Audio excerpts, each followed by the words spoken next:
C'est l'un des derniers bateaux à vapeur français. Le France a navigué sur le lac d'Annecy au siècle dernier, traversant les époques et l'histoire régionale, avant de couler mystérieusement une nuit de mars 71. C'est d'abord un bateau qui a été un bateau utile, un bateau de transport de personnes mais aussi de marchandises, qui ensuite a grandi aussi avec l'évolution du tourisme et l'essor de la carte postale du lac d'Annecy, qui a traversé les deux guerres, qui a aussi été utilisé comme un bateau prison par la milice pendant les années de plomb de la Seconde Guerre mondiale.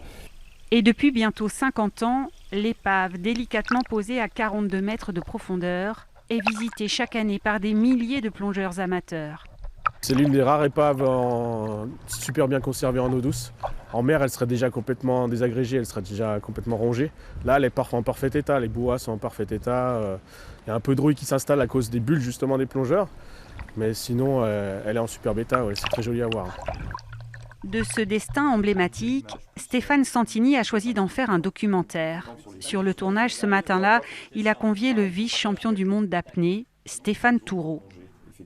Une fois que ça s'est installé, moi j'ai juste à me mettre à l'eau, arriver sur la ligne, ventiler et partir. Au fond de l'eau, dialogue esthétique entre un plongeur sans artifice et une épave mystérieuse. Une prouesse physique rare, la température oscille entre 6 et 8 degrés.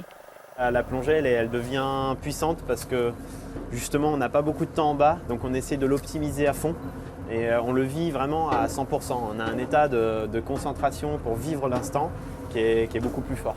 Mélange d'archives inédites, de témoignages rares et d'images sous-marines, le film consacré aux France sortira en salle en mai prochain.